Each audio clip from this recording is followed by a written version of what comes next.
అందరికీ నమస్కారం అండి. ఈరోజు మనం ఎం గాంధీ గారు రచించిన అప్పు టు ది పవర్ ఆఫ్ అప్పు అనే ఓ చక్కటి కథను విందాం. ఇక కథలోకి వెళ్దాం. చలపతి ఓ స్కూల్ బస్సుకు డ్రైవరు. ఇది నిన్నటి మాట. ఇప్పుడు ఆ స్కూల్ బస్సుకు మాజీ డ్రైవర్ అయిపోయాడు. కారణం ఏమిటంటే నిన్నటి రోజు తాగకుండా స్కూల్కి వెళ్ళాడు. అంతే. దానితో ఇదివరకు రోజు తాగి వచ్చేవాడని ఆ స్కూల్ యాజమాన్యం పసిగట్టి ఉద్యోగం నుంచి పీకి పారేశారు.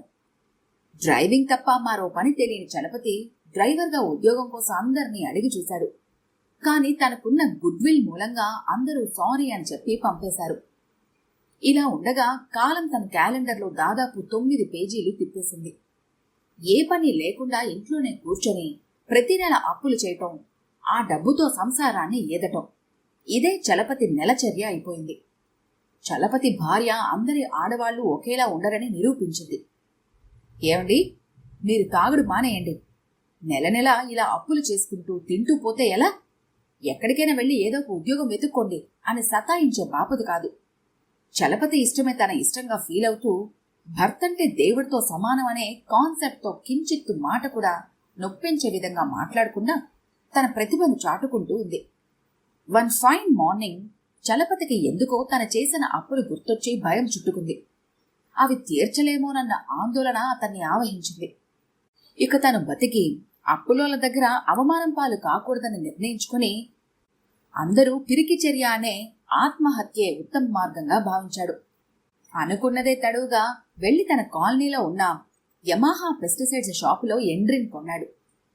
ఇంటికొచ్చి తన చావుకు తనకున్న పాపిష్టి తాగుడు అలవాటుదే బాధ్యతని సూసైడ్ నోట్ రాసి ఎండ్రిన్ అనే విష పదార్థాన్ని కొటకొట తాగేశాడు. టీవీ సీరియల్ చూడటానికి పక్కింట్లోకి వెళ్లిన చలపతి భార్య అప్పుడే ఇంట్లోకి రావటం, భర్త చేసిన దుశ్చర్యను చూడటం, 108 అంబులెన్స్ కు ఫోన్ చేయటం, అదేదో చలపతి ఇంటి పక్కనే ఉన్నట్లు వెంటనే రావటం, వారు తీసుకెళ్లి ఓ కార్పొరేట్ హాస్పిటల్లో చేర్పించడం, కొత్త పేషెంట్ వచ్చినందుకు హాస్పిటల్ వారు ఆనందించడం, ఇదంతా దాదాపు 15 గంటలో జరిగిపోయింది.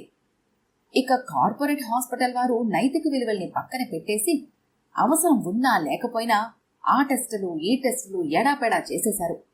ఒకవేళ పేషెంట్ చనిపోతే తమ బిల్లు రాబట్టుకోవటం కష్టం అనుకున్నారేమో. మొత్తానికి చలపతి యముడి దగ్గరకు వెళ్లకుండా అన్ని జాగ్రత్తలు తీసుకున్నారు. ఆ రోజు న్యూస్ ఛానల్ వాళ్లకు టీఆర్పీ రేటింగ్ కు పనికొచ్చే ఏ న్యూస్ లేకపోవటంతో చలపతి ఆత్మహత్య ప్రయత్నాన్ని రోజంతా టెలికాస్ట్ చేసి ఊదరగొట్టేశారు. దాంతో చలపతి భార్య ఎవరిని అడిగినా అందరూ అప్పులిచ్చారు. చలపతి బాల్చి తన్నేస్తే ఇదివరకే తామిచ్చిన అప్పులు అనంతవాయువుల్లో కలిసిపోతాయేమోనని పాత బాకీదారులు మరికొంత అప్పిచ్చి తమ ఉదారతను చాటుకున్నారు. ఇందు మూలంగా చలపతి ట్రీట్మెంట్ కు కావాల్సిన డబ్బులు సునాయాసంగా సమకూరాయి.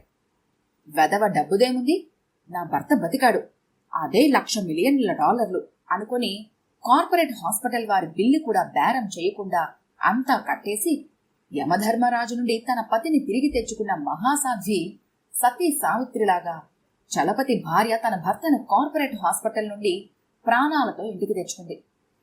చలపతి ఆత్మహత్యకు పాల్పడ్డానికి కారణం తాను చేసిన ₹1,00,000 అప్పు.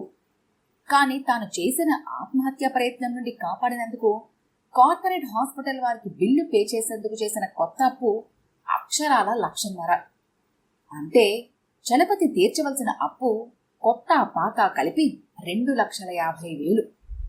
చలపతి పరిస్థితి చూస్తే కొండ నాలుగుకి మందు వేస్తే ఉన్న నాలుగు ఊడిందన్న సామెత అయింది. కొత్త అప్పు సంగతి తెలిస్తే మళ్లీ కథ మొదటికి వస్తుందని పాపం మా ఇల్లాలు నిజాన్ని దాచిపెట్టి భర్తను దక్కించుకుంది.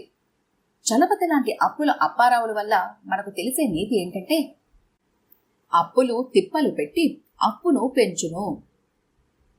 ఈ కథ కనుక మీకు నచ్చినట్లయితే లైక్ చేయండి, షేర్ చేయండి.